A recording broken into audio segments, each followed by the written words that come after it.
안녕하세요. 여러분들의 행복을 응원하는 별책입니다. 오늘 만나는 책은 스탠퍼드 대학교 최고의 인생설계 강의 20살에 알았더라면 좋았을 것들 네 번째 시간입니다. 손에 쥔 퍼즐 조각을 왜 놓지 못하는가? 승리에만 집중한다면 결국 모두 패자가 되고 만다. 모두가 승자가 되는 것을 목표로 하라. 다음은 20살에 알았더라면 좋았을 것들 책 속의 불확실한 세상으로의 행복한 초대 부분입니다. 오늘도 별책과 함께 한층 성장하는 보람된 시간이 되었으면 좋겠습니다. 여러분들의 구독과 좋아요, 알림 설정은 별책의 힘이 됩니다. 나의 성장을 위한 책 읽기를 시작합니다. 목표 달성의 유일한 방해물은 나 자신이다.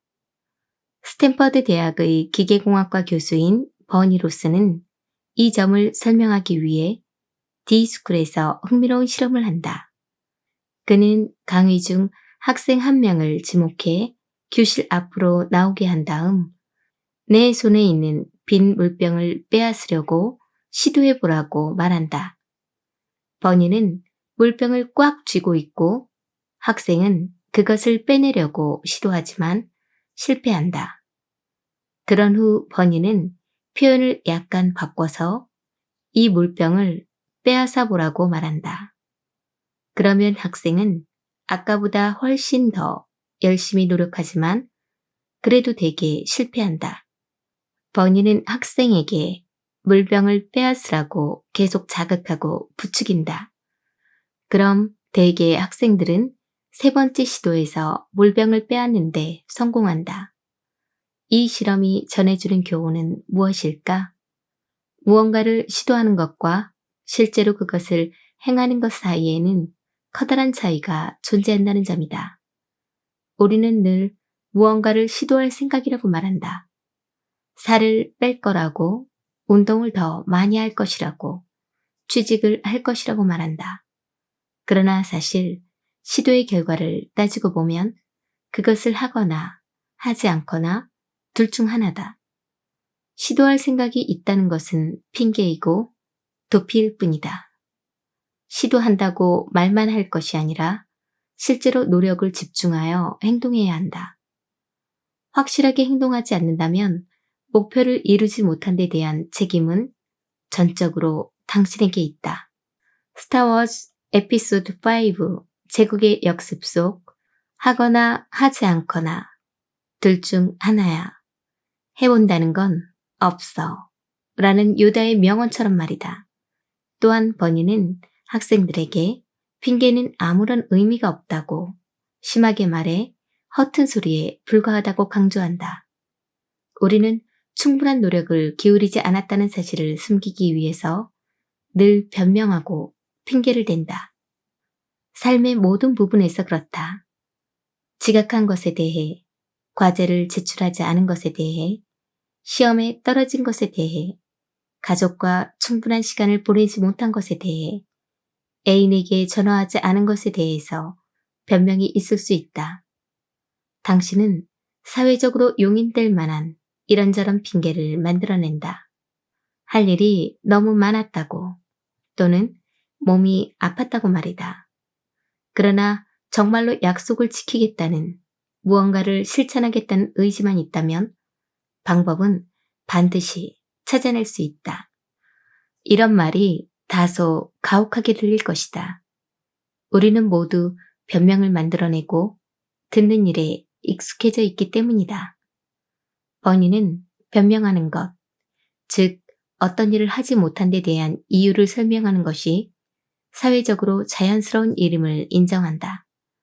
하지만 다른 사람들에게 변명을 해야 할 의무를 느낀다 하더라도 당신 스스로에게 변명을 해서는 안 된다. 당신이 무언가를 진정 성취하고 싶다면 그것은 전적으로 당신에게 달린 문제다.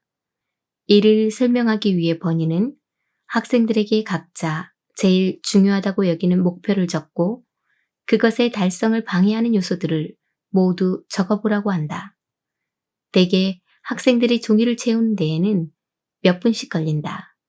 학생들이 종이를 다 채우고 나면 버니는 사실 그 리스트에 있어야 하는 것은 한 가지뿐이며 그것은 바로 학생 자신의 이름이라고 말해준다.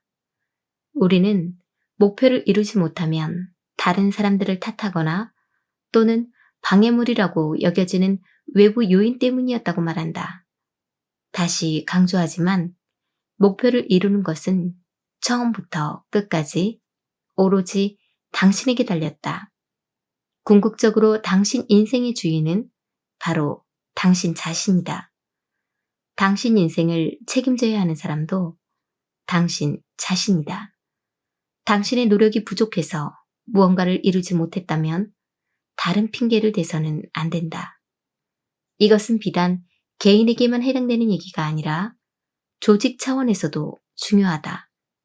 칩 히스와 댄 히스 형제는 이에 대해 순간의 힘에서 자세히 설명한다. 나는 기업가 정신 리더 강연 시리즈의 일부로 칩 히스를 인터뷰할 기회가 있었는데 이때 그는 주목할 만한 일을 해내는 기업들의 사례를 들려주었다. 히스 형제가 전하는 핵심 메시지는 이것이다. 우리가 의식적으로 행동을 변화시켜가며 고양, 긍지, 통찰, 교감의 순간이 지닌 힘을 최대한 확장할 때, 그럼으로써 결정적 순간을 창조해낼 때 엄청난 영향력이 생긴다는 것이다. 그들이 소개한 사례 중 특히 인상적인 것은 트랙터 제조업체 존 디어였다. 이 회사에서는 신입사원이 처음 출근하는 날이 잊을 수 없는 의미 깊은 순간이 되도록 그의 출근 첫날을 설계했다. 칩은 일반적으로 새 직장에 출근한 사람의 하루가 이렇게 흘러간다고 말한다. 아침에 새 회사에 출근한다. 안내 데스크 직원은 만나서 반갑다고 인사하지만 당신이 다음 주에나 출근하는 줄로 알고 있었다. 배정된 자리로 가니 컴퓨터 모니터는 있지만 본체는 아직 연결이 되어 있지 않다. 회사에 오자마자 당신이 만나기로 되어 있는 상사는 아직 오지 않았다. 누군가 마지막 주인의 자리에 처박혀 있던 직원 수칙 매뉴얼을 꺼내 당신에게 건네면서 훑어보고 있으라고 한다. 당신은 경비 환급 방침을 비롯한 온갖 구체적인 규정들을 읽으면서 오전 시간을 보낸다. 마침내 점심시간 직전에 당신을 딱하게 여긴 한 직원이 사무실 안을 데리고 돌아다니며 이미 회의에 늦은 23명의 동료들과 인사를 시킨다. 당신은 괜히 그들 업무를 방해한 것 같아 죄책감이 든다. 이건 분명히 출근 첫날을 위한 최적의 경험은 아니다. 왠지 낯설지 않은 풍경인가? 칩은 존 디어에서 이 문제를 어떻게 해결했는지 설명한다. 먼저 이 회사에서는 새로운 직원에게 문자메시지 동료를 배정해준다. 이 동료가 자신의 자리를 찾는 일도 도와주고 출근 첫날 복장에 관한 조언도 해주는 등 모든 필요한 도움을 제공한다. 또 첫 출근한 직원에게는 누군가 탄산음료든 저지방 라떼든 마실 것을 건넨다. 로비에 설치된 모니터에는 새로운 직원의 이름과 함께 첫 출근을 환영하는 문구가 뜬다. 또 그들이 일할 자리에 배너를 설치해 새로운 팀원이 들어왔음을 모두가 알 수 있게 한다. 그래서 다들 틈날 때 그 자리에 들러 인사를 건넨다. 신입사원의 컴퓨터는 세팅이 완료돼 있고 그의 이메일 화면엔 첫 번째 편지가 도착해 있다. CEO의 메시지다. CEO는 175년의 역사를 가진 이 회사의 사명이 세상을 위해 더 많은 식량을 생산하고 더 많은 주거지를 건설하는 일에 기여하는 것이라고 설명한다. 또한 당신 인생에서 가장 중요한 일을 하게 된 것을 환영합니다. 앞으로 오래도록 우리와 함께하길 바랍니다. 라고 덧붙인다. 이 밖에도 동료들과 함께 점심을 먹고 트랙터 모형을 선물 받는 등 신입사원은 여러 경험을 하게 된다. 그들은 행복한 기분으로 첫날을 마무리한다. 자신이 이제부터 중요한 일을 하게 될 거라는 자부심과 앞으로 함께 일할 동료들과의 유대감을 느끼면서 말이다. 물론 이처럼 출근 첫날 경험을 설계하는 일에는 시간과 노력이 들어간다. 하지만 조직 입장에서 얻는 이로움은 대단히 크다. 존 디어의 사례처럼 우리도 어떤 일에서든 일반적인 기대치를 뛰어넘어 탁월함에 이를 방법을 적극적으로 생각해 볼 필요가 있다. 불확실한 세상으로의 행복한 초대. 불확실한 미래를 그대로 받아들이고 껴안으라고. 세상은 기회와 가능성이 무궁무진한 곳이라고 누군가 내게 말해줬더라면. 주변의 조언을 경계하라. 지금까지 각 장마다 다른 제목을 붙이고 그 안에서 다양한 이야기를 했지만 사실 그것들 모두는 한마디로 귀결된다. 바로 당신 스스로를 허락하라는 것이다. 즉, 고정관념에 의문을 품고 세상을 다른 시각으로 바라보고 끊임없이 실험하고 실패하고 나아갈 길을 스스로 설계하고 능력의 한계를 믿지 말고 그것 이상의 무언가를 시도해도 좋다고 당신 스스로에게 허락을 내리라는 뜻이다. 나는 20살 때, 아니 30이나 40살 때 그 사실을 알았더라면 얼마나 좋았을까 하는 생각을 한다. 또한 그것은 예순까지 쭉 잊지 말아야 할 내용이기도 하다. 우리는 습관적이고 흔한 사고방식에 갇혀 다른 가능성이나 방법을 보지 못한 채 지나쳐버리고 난다.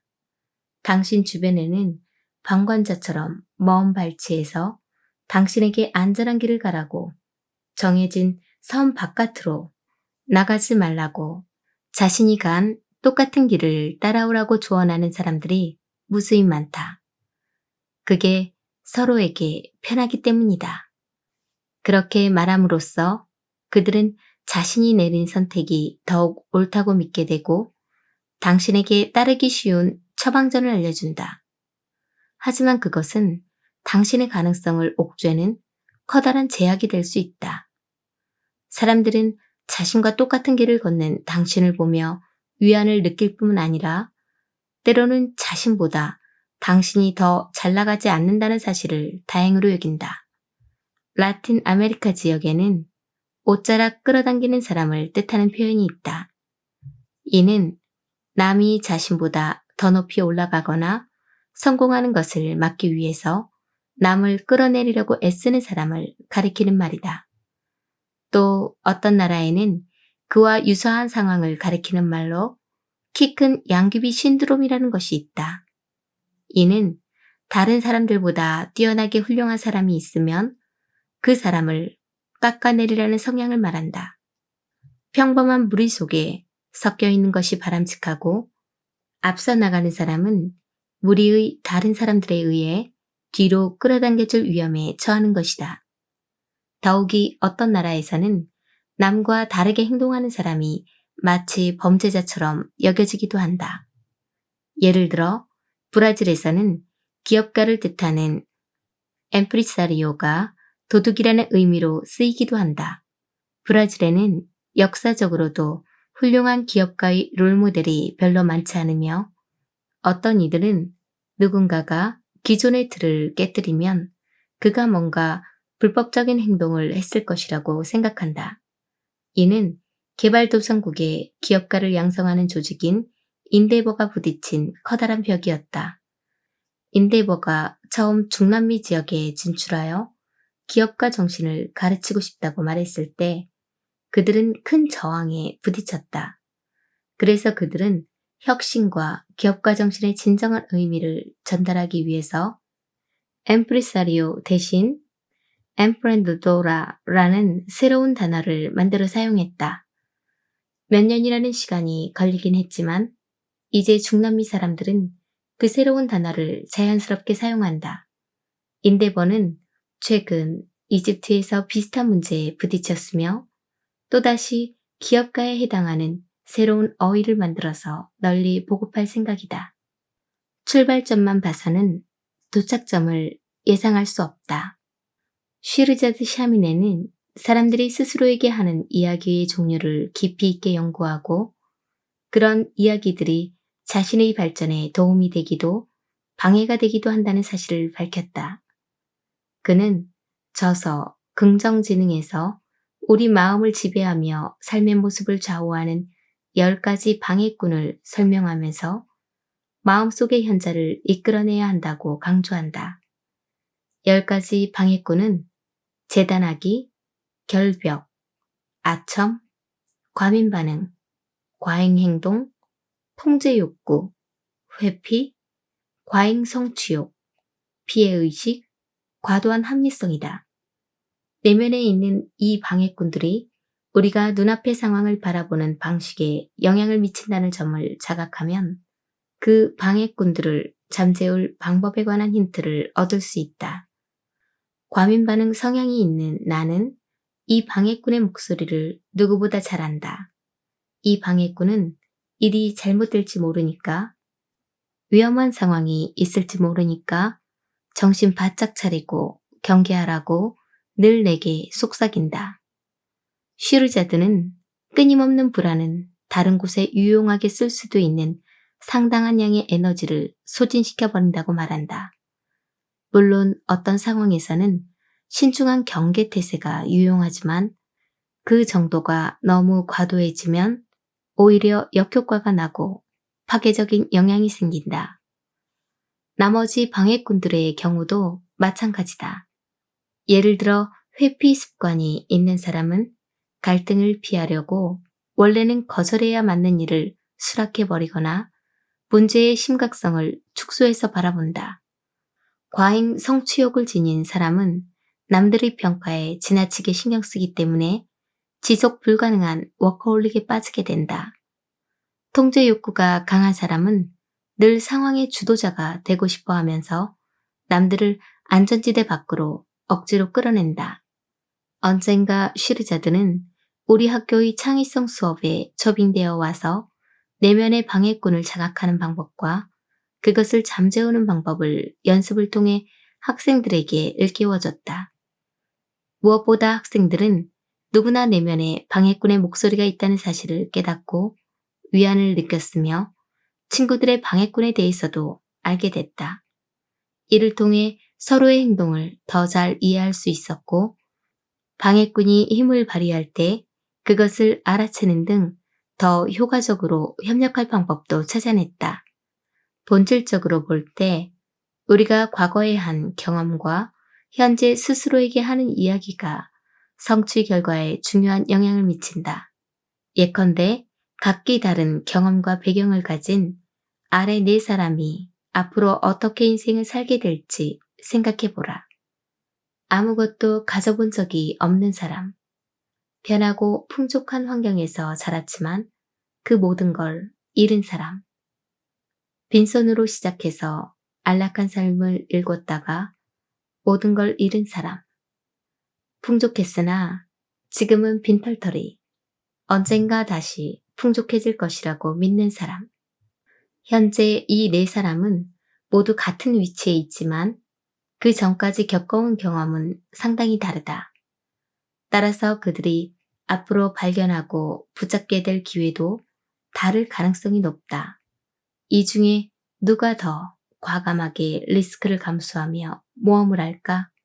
누가 실패의 두려움에 발목이 붙잡히고 말까?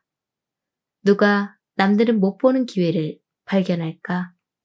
누가 뭔가 위대한 일을 해내겠다는 열망을 불태우게 될까? 현재의 상황에 대해 그리고 미래의 가능성에 대해 그들이 스스로에게 어떤 이야기를 하느냐가 그 답을 좌우한다. 당신의 현재 위치는 세상 사람들이 보기에 남들과 같아 보일 수 있다. 그러나 당신의 과거 경험이 눈앞에 놓인 기회들을 다른 색깔로 보게 만든다. 작년에 나는 한 경험을 통해 이를 절실히 깨달았다. 나는 남아프리카 공화국에서 진행되는 혁신을 관찰하기 위해 스탠퍼드 대학에 다니는 학생 15명을 인솔해 2주간 그곳을 방문했다. 떠나기 전에 우리는 거의 함께 시간을 보내지 못했다. 우리는 모두 같은 날 요하네스버그에 도착했다. 그런데 그들 모두가 똑같은 스탠퍼드 대학의 학생이었지만 각자의 과거 경험이 이 낯선 나라를 경험하는 방식에 큰 영향을 미쳤다. 어떤 학생은 예전에 이곳저곳 여행한 경험이 많았고 어떤 학생은 그렇지 않았다. 어떤 학생은 집안이 부유했고 어떤 학생은 풍족하지 못했다. 또 캘리포니아, 자메이카, 레바논 등 출신 지역도 제각각이었다. 때문에 그들은 각자 다른 시각으로 남아프리카 공화국을 바라보았다. 솔직히 나는 깜짝 놀랐다. 우리 모두가 공통된 경험을 할 것이라고 막연히 생각했기 때문이다. 그건 착각이었다. 대신 우리는 자신의 과거 경험을 토대로 각자만의 고유한 경험을 했다. 얄궂은 착각이 잠시 있었지만 결국 우리는 각자 이 나라를 어떻게 느꼈는지에 관해 서로 유익한 대화를 나눴다. 이 일은 같은 위치에 있다고 해서 꼭 실제로 같은 자리에 있는 것이 아니라는 사실을 내게 일깨워준다. 위치는 세상이 당신을 바라보는 방식이고 자리는 세상 속의 당신을 당신 자신이 바라보는 방식이다. 이 둘은 다르다. 그리고 나이가 들수록 이 둘의 간격은 점점 벌어지는 경향이 있다. 세상 사람들이 현재의 당신 모습이 되기까지 영향을 미친 모든 요인을 알 수는 없기 때문이다. 패기 버크의 사례를 보자. 누구라도 오늘날의 그녀를 만나면 잘 나가는 브랜딩 회사를 운영하는 성공한 사업가로만 볼 것이다.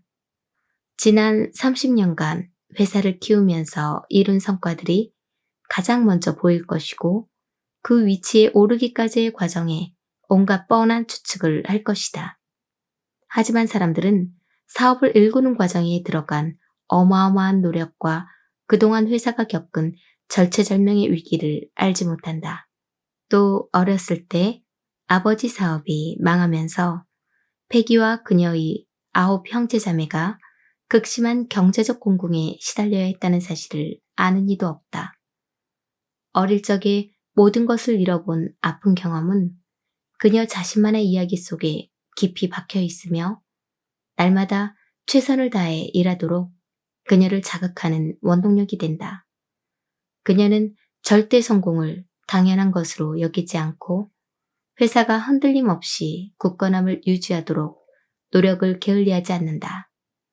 패기를 처음 만난 사람은 이런 그녀의 이야기를 절대 모른다. 그들 눈에는 긍정적이고 자신감 넘치며 넓은 그릇을 가진 리더만 보인다.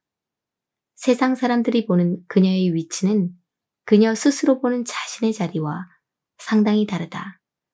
그리고 패기의 사례가 보여주듯 출발점만 보고서는 나중에 이를 도착지를 절대 정확히 예측할 수 없다.